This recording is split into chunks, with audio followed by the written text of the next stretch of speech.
Thank you, Professor Lal, for an engaging talk. And I guess like the kind of question that I wanted to ask you in this fireside chat, most of these questions are already being answered in some sense. But let me, because I need to fulfill my duty as a teacher, and some of these students, always pose these questions when we try to, play with categories, like how we talk about time, how we talk about space, and how we talk about geography. So the first question that I want to start with is the categories of space and time, especially how we have understood time, like the idea of monolithic temporality, like time as a universal set. Similarly, how certain European thinkers have come up with, like especially Kant, the idea of a priori concepts, the concept a priori concepts, the concept through which we see the world, like space and time. And the third one, because it is time, space, and geography, is about the politics of cartography, which you already mentioned, about Africa, like how the idea of equator is being constructed by European cartographers, and why, say, for example, the African continent, which is exactly 4 times bigger than Greenland, but Greenland and African continents appear similar in size on the world map. So we can start with this.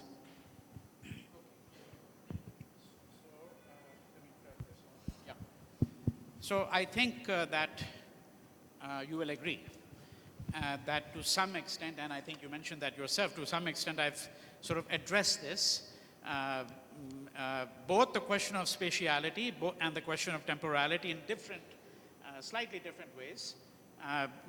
Because when I was referring, for example, to the division, the tripartite division of the past, right, into 3 periods, it's 3 periods of time, essentially, that we're really speaking about, right? And so that's where we get the distinction between the ancient, the medieval, and the modern. And of course, I mean, in some ways, I addressed the question of spatiality when I was really just briefly adverting to the maps of Australia and Africa. But let me amplify on this in different ways, which speaks more directly to the question that you have asked. I think the first thing we have to recognize is that all the social sciences in particular exist at the intersection of temporality and spatiality. There is virtually no concept in the social sciences that in some ways not a subdivision of the notion of spatiality or temporality. If you take, for example, the idea of growth, one of the disciplines that I don't like at all, I'm very sorry if there happen to be majors of that discipline here, but I, in fact, actually don't like any discipline, frankly, but this one I have particularly objections to, is economics, which now has become the king of all disciplines in most parts of the world. Many of you will not be aware that the economists, for example, are on a completely different salary structure in America than anyone else, okay? Because, after all, the economy is everything, right, as supposedly, right? Now, what is the principal idea in economics? Growth. I mean, can you tell me of any economist that you know of who's hired at a major economics department who's arguing for degrowth? That person will be fired immediately. What is growth? It's a subset of the idea of development, the ideology of development. The ideology of development allows us to look wonderfully at the whole problem of temporality and spatiality, and I'll explain why. See, post-World War II, the way in which the world was divided up was the developed world, known as the First World. And then there was something called the Third World. We were part of that.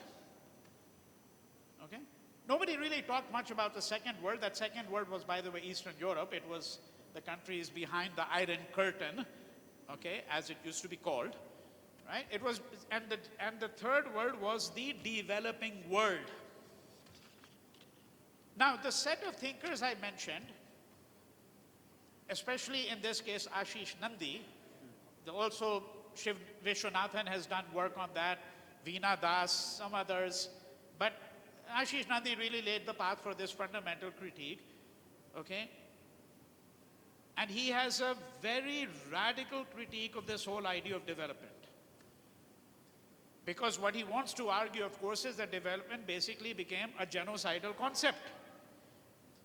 It became a genocidal concept because development always means that someone is going to pay the price. And that someone is not going to be living in the most elite neighborhoods of Delhi or Ahmedabad or Bombay. They're going to be living in the slums. Or they're going to be living in the rock-bottom villages of this country. That doesn't still speak to the question of temporality and spatiality. I'm going to get to that. But we have to understand how development became the overarching ideology in post-World War II period. Down to the present day. What is the slogan of the government? Vikas. Right? Vikas. Development. So what is development? Imagine that there's a line, okay? Let's say there's a line here, a horizontal line, and Sudan is here, and the United States is there. So what is the future of Sudan? It only has one future, according to the dominant template of thinking. That future is it must continue to move so it catches up with a place called the United States. That's what it has to do. Now, let's think what that really means. I'll give you two different ways of thinking about that, both related, but two different ways of thinking about it. Right? So you're moving along this. So is that involve temporality, or does it involve spatiality, or does it involve both? Right? So before I tell you those two ways, think of it this way, that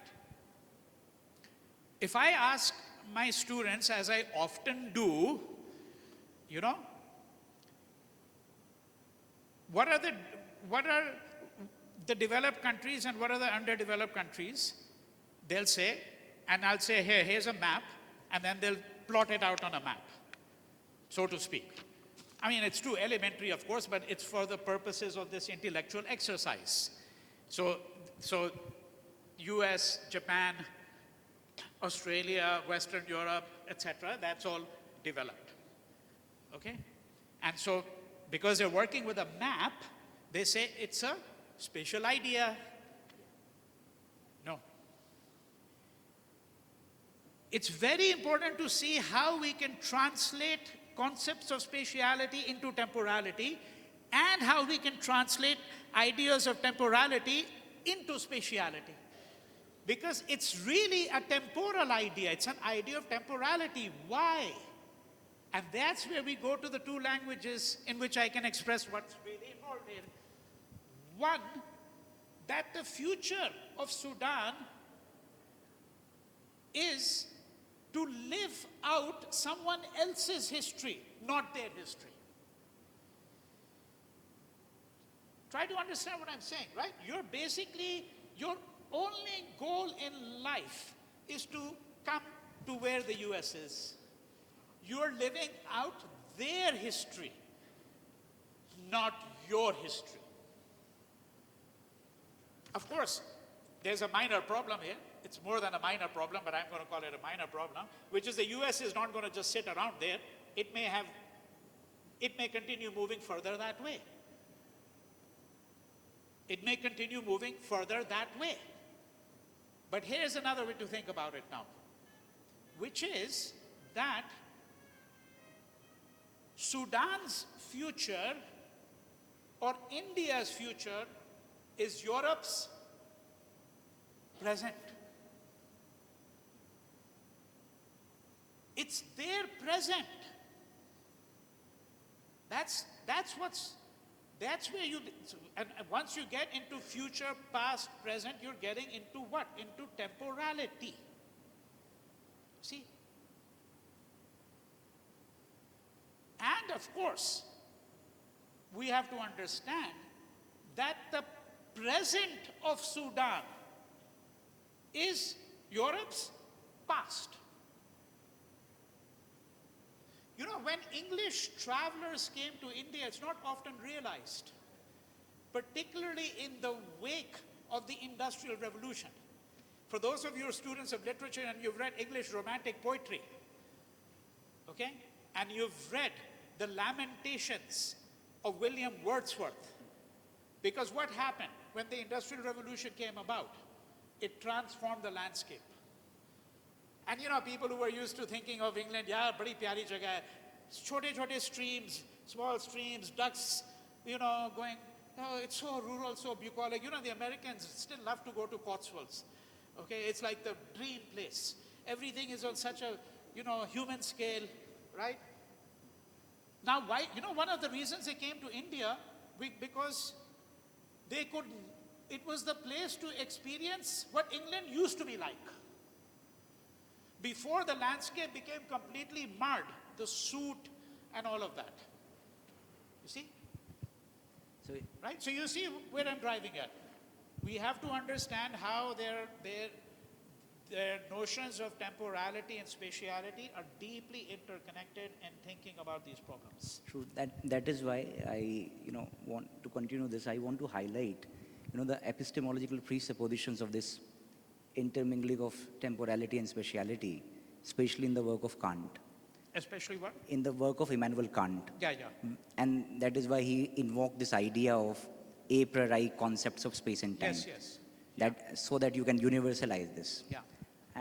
But apart from this, I would like, you to speak a little bit about the politics of equator, so that the audience can understand how these equatorial lines are being drawn on the map, and how it affects the concepts which are being created, the idea of development, or how we can reread the idea of development as suppression, as dominance, or as, if not suppression and dominance, it is a desire of the capitalist. Yeah. So, I mean, look, I mean, the question really has to do with what I'm going to call the politics of cartography. That's what the question is about, because when we're thinking about the equator, we're thinking about map makers, we're thinking about the development of cartography, and cartography, again, is not, which I've already actually argued in my remarks, because these map makers, what are they doing? They're cartographers. And again, the same argument that I've offered apropos of the census, one would have to offer apropos of cartography. Because what is cartography? It is very much intertwined with empire. The creation of the equator, in that sense, what did it do? For one thing, we get the demarcation of north and south. Now, you can't even begin to think of most countries today without the demarcation of the north and the south. And we assume these to be natural categories. Of course. If north and south are naturally available. But that is precisely the point of all of this, all of what I'm describing as a modern Western knowledge system. What it does is it naturalizes all these categories. So the assumption is that, well, they've been there ever since. This is the most reasonable way to think about it. There is no other way to think about it, right? And it's completely commensurate. Very often they will say it's also commensurate with the natural features of the landscape. Well, not really. Later on they will attempt to actually draw lines which in some ways are congruent with or commensurate with topographical landscapes. That's a later thing. But when you're looking really at the idea of the equator, what we're really talking about is what developed immediately as the demarcation between the north and the south. And you'll see, by the way, in huge number of countries, leave out India for a second, north-south, we know what, there's a divide here in many ways. Take Ireland. The Republic of Ireland and Northern Ireland, which is still part of, by the way, the United Kingdom. And you know what Northern Ireland is, right? It's predominantly Protestant. And the Republic is predominantly Catholic. Okay? You take Italy, again, the north-south divide is become a crucial part of their imagination, but that was only after the equator was established in cartographical thinking. You see? Before that, that is not how people who lived in what is now called Italy imagined themselves. You know, right? So that would be a brief way to get into it. So from this, I think, like, when we talk about, modern constructions of knowledge, especially how it developed in Europe. So I, want something to talk about, like the 1529 Marburg Colloquy, where, Zwingli and Martin Luther, they gathered together in Marburg to talk about what should be the domination of, Protestant Christianity. Yeah. And they developed 15 points, and they disagreed on one. Yes, yes. That is about the sign and the bread and wine. Yes, yes. So yes. whether the Jesus is available in the bread and wine or not. Yeah. And from there, like this is a standard thesis in anthropology, from there only, this idea of sign, symbol and symptom developed in modern thinking. Yes, yes. And eventually, say the categories that we use in science, these dualism of sign and symbol, which was later on taken by the scientific imagination, which lead on to the development of scientific revolution, scientific thinking in Europe, and eventually it translated into the whole world. Yeah, right. Okay, so I will speak only tangentially to your precise question, and I'll tell you the reason why. So what has been mentioned here is, in fact, an argument that is being given by one of the people whose work I recommended to you, and that's the work of JPS or Jeet Singh Oberoi, particularly in a book called Science as Culture, which is a small book which was published about 50 years ago, 40, 50 years ago, somewhere around that time, where he actually, where Professor Oberoi makes a whole set of arguments to understand the intricacies of those arguments, and that's one reason I can only speak tangentially, because we really have to get into the details, which is, I think, very complex. Particularly for those of you who are not acquainted both with Christian theology and then in particular with his reading, because what he does is he really makes Zwingli the centerpiece rather than Calvin or Luther, okay, of the whole argument about the nature of the Reformation. And there's a whole argument about transubstantiation. Right? So that's why I think that it'll take too long to really get into that. I want to take a very different illustration, which will be easier to follow and easier to explain over here. One of Professor Oberoi's other books is a book called Goethe, The Other Mind of Europe. Okay? The two books are related in the following way. He's one of the few Indian scholars who understood, I'm putting it in the most broadest terms, that you can't leave the interpretation of the West to the West. Okay, so one of the books I'm writing, I've got a 4-book project, which is what brings me to Gujarat. Because the first book of that project is on Dandi, and book 2 is Auschwitz, and book 3 is Hiroshima. And I don't know of a single scholar from India who has made any contribution to the massive literature on the Holocaust. We're too busy still figuring out what the Mughals did or what the Rajputs did, right? No one in this country really studies the West to say that perhaps we may have a different insight into the West that the West cannot have it about itself. Just think about yourself. How you think about yourself is not necessarily how others think about you. Right? So Jeet's first fundamental claim, which he never makes explicitly, but that's the substance of where he's going, is to say that we have to actually rethink the West. And we can't leave it to people in the West to rethink it.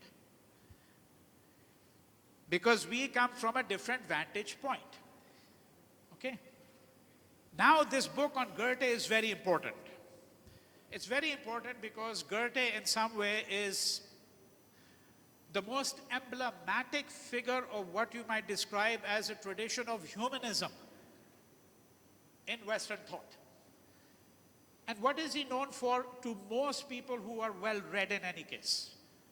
Even there, he's only really known for his literary works. Faust in particular, and then other works, The Sorrows of Young Werther, so forth and so on. Okay? Now Goethe was in fact, I'm just going to use that phrase, cliched phrase, but I'll use it for the sake of convenience. He was a Renaissance man. He made enormous contributions to botany, zoology, anatomy, optics. He had a whole theory of color. He was a very rigorous, forceful critic of the positivism that came out of the European tradition, beginning with Bacon and Descartes and Newton. Okay?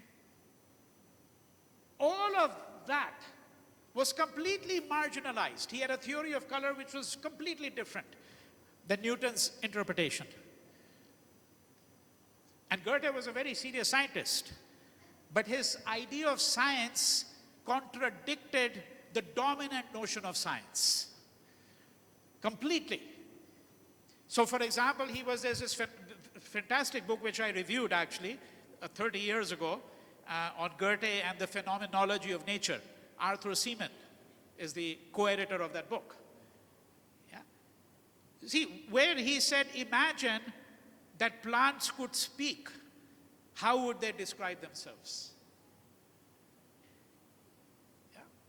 So it's the phenomenology of nature. And he's really looking at Goethe's contribution to that. Right? Now, the substantive point here is simply this. And this is really what is the principal contribution, in a way, if I had to generalize it, to what Jeet Singh Uberoi was trying to do. That there is a suppression of a certain tradition within Europe. See, I was talking about the colonization that the Europe did of its others. This is a different dimension of that colonization.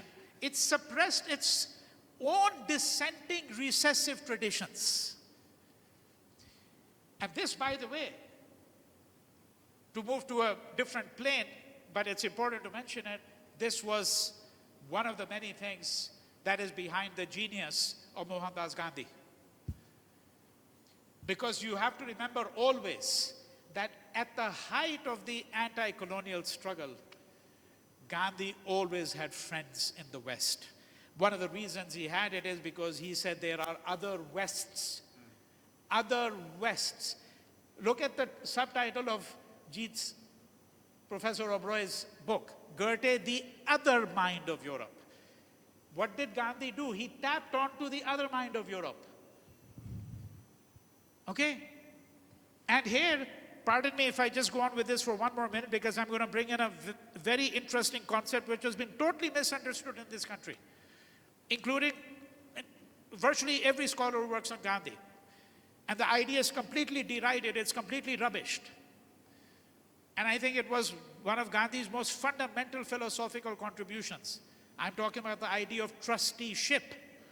See, trusteeship is not simply a way of thinking about, oh, okay, how do you dispossess the wealthy of their lands? So, unless you do what they did in Stalinist Russia, okay, you forcibly appropriate the land and kill hundreds of thousands of people.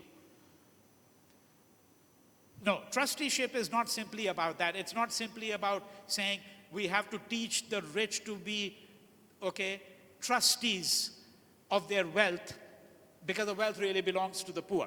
Of course, that is part of it, but there's a different concept that we have to think about. The idea of trusteeship that Gandhi had is fundamentally an idea that Europe has not understood its own traditions, its own dissenting traditions, its own recessive traditions. It has marginalized its greatest minds. We have to hold those traditions in trust for Europe. It's a fantastic, in my view, of course, it's my own reading of what he's trying to do with trusteeship. But that's what he was, and that's why he's working with Tolstoy, but he's not working with the Tolstoy of War and Peace and Anna Karenina.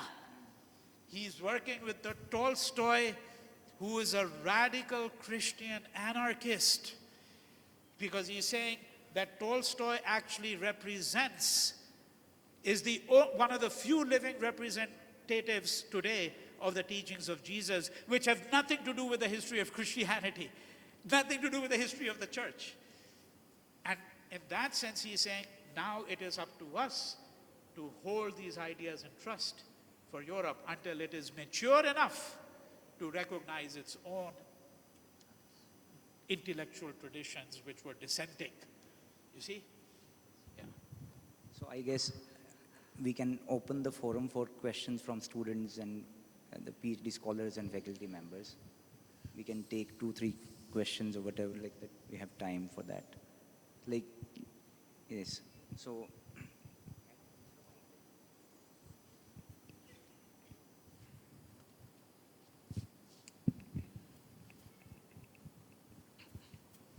hello, sir. Good afternoon. Your point about Western epistemological frameworks and this categorization of Hindu and Muslim that you explained, that point is well taken. But my question here is that when we consider Islam as a faith, Islam itself makes a very clear distinction between the believer and the non-believer. And this is a distinction that is not just theoretical, but from our own historical experience, it has played out in several ways, whether it has been the imposition of jizya over non-believers, or whether it has been Babur describing his victory after Khanwa as the victory of the believer over the infidel, or the destruction of temples, which is a slightly gray area. Is this categorization necessarily flawed when we are trying to understand our own history? That's my question, sir.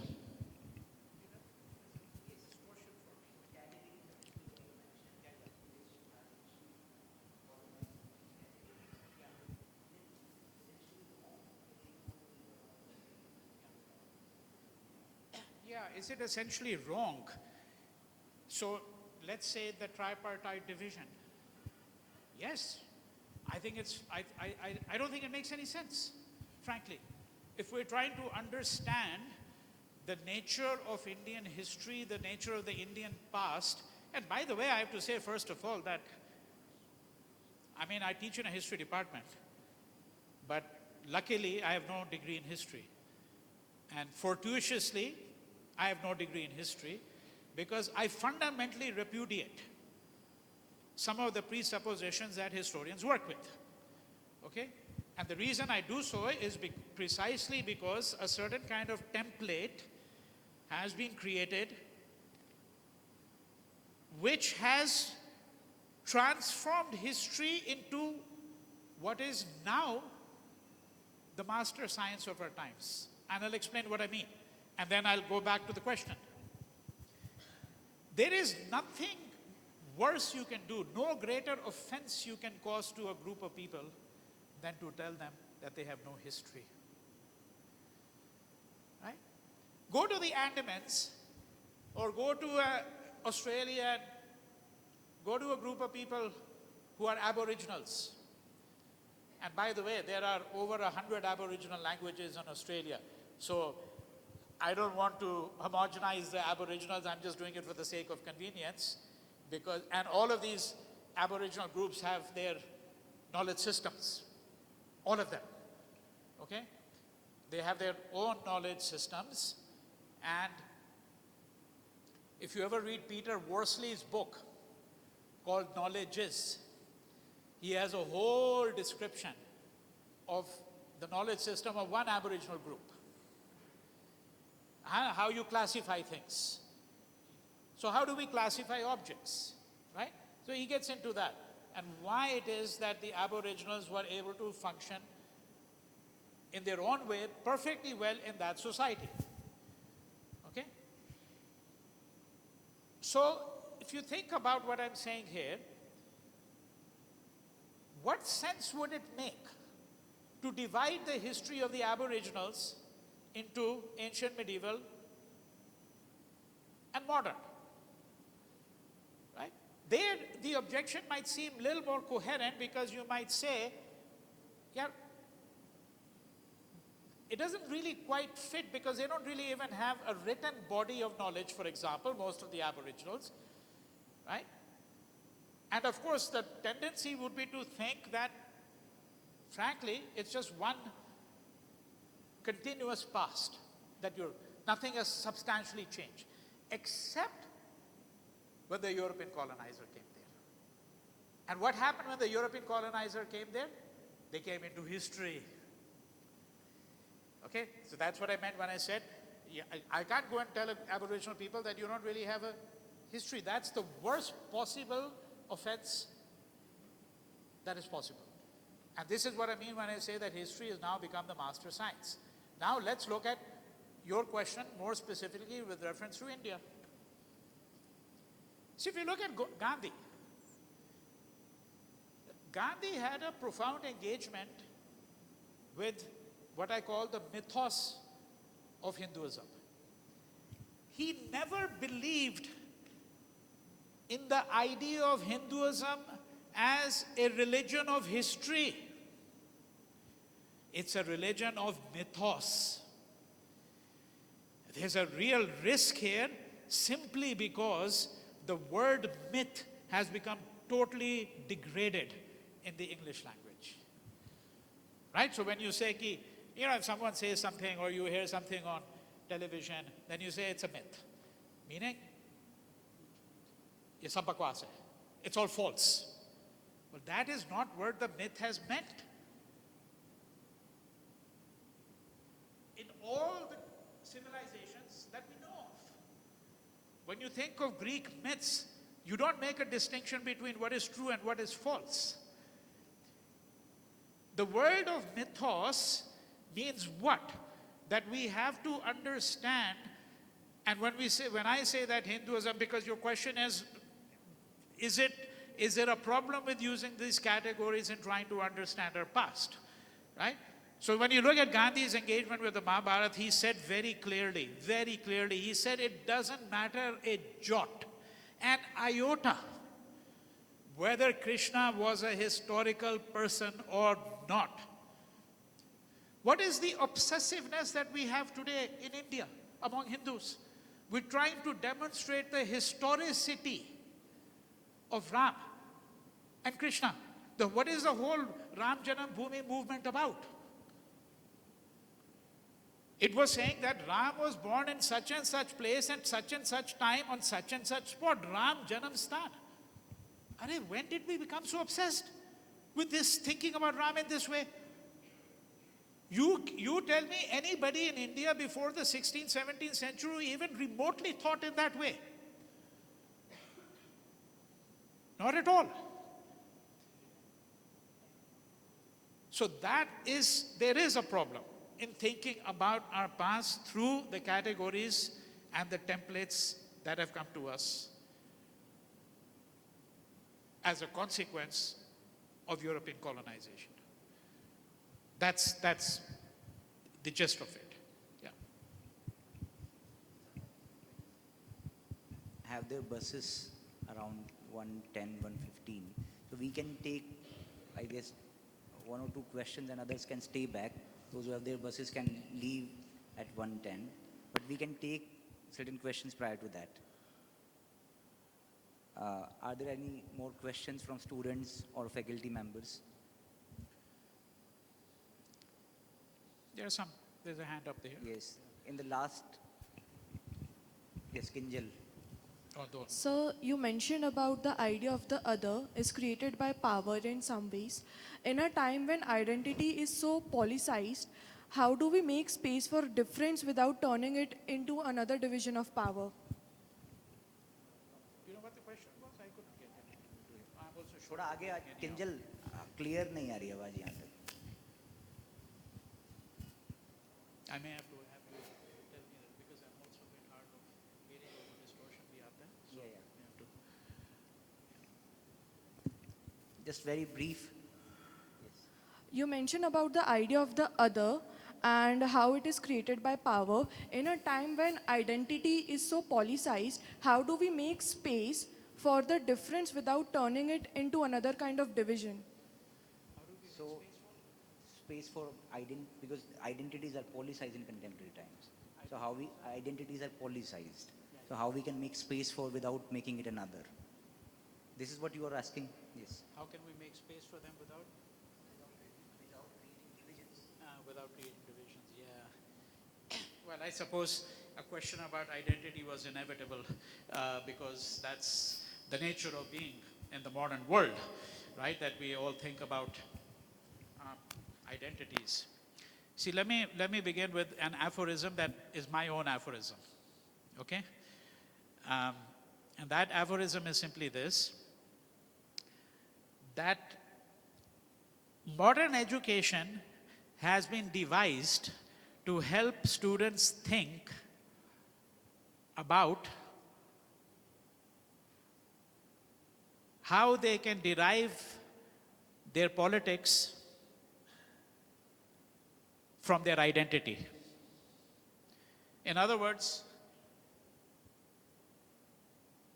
if you think about, so that aphorism is that modern education has been devised to make students think about how they derive their politics from their identity.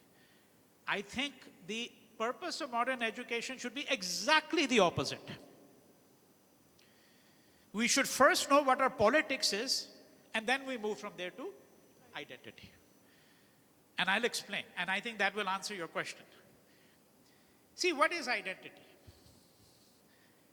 Right? I think the way in which we work with identity today, it will invariably lead to division. Invariably. Because the concept of identity that we work with today is grounded in another identity, which is the identity we derive as subjects of a nation state.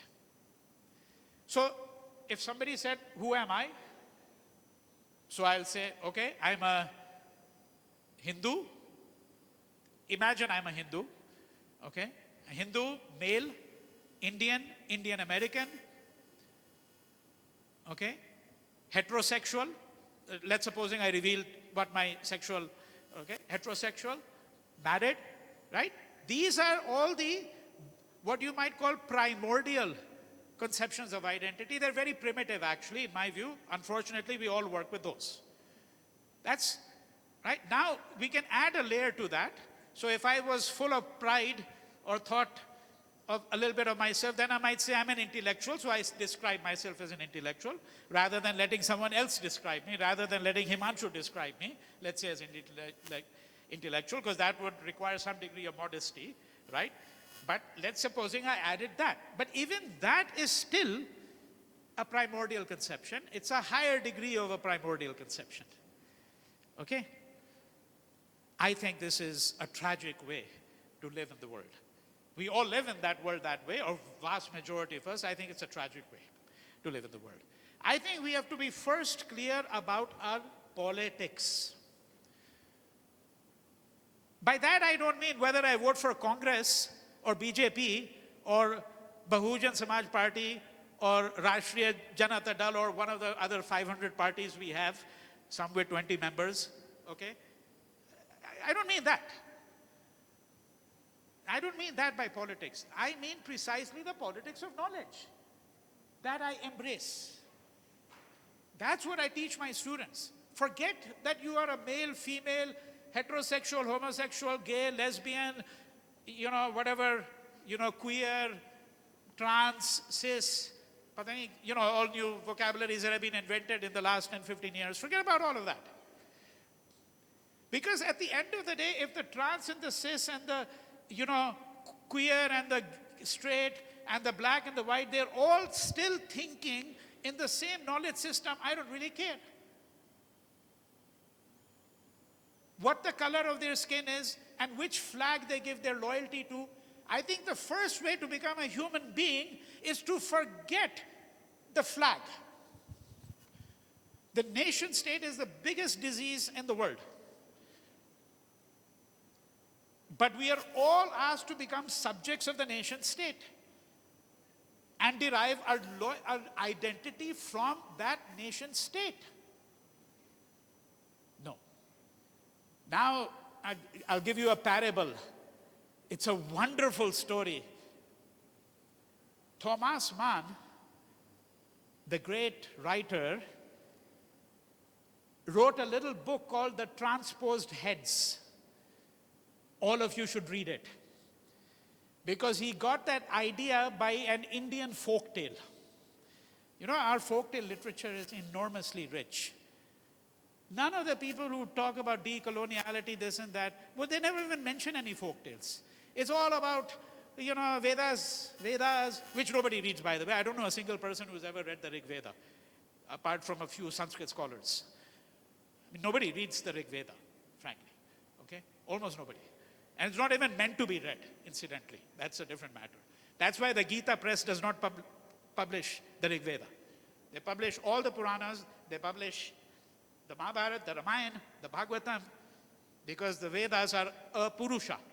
They're not made by the hand of man, okay? And they can't be replicated by the hand of man. But here's a folk tale. A woman goes on a pilgrimage with her husband and her brother to some place.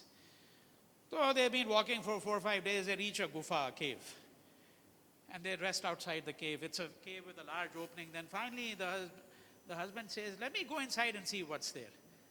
And the wife says, yeah, but come back quickly because we've already rested enough. Well, he goes in and he doesn't come out. 1 hour passes by. Then the brother says, let me go in and see what's happening. He goes in there, he doesn't come out.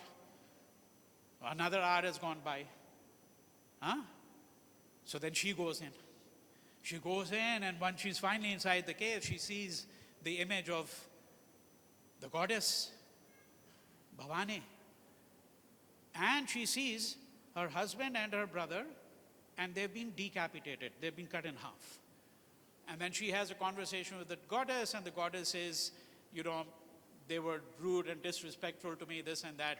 But then she has a conversation with the goddess. The goddess is very pleased with her. And you know what happens when the god or goddess is pleased, right? Well, they say, ask for any 2 boons, any 2 gifts. So, of course, the 2 boons are the husband and the brother should be restored. So she says, you do it. So, jaldi mein, in her haste, she attaches the top half of her husband's body to the lower half of her brother's body. And the upper half of her brother's body to the lower half of her husband's body.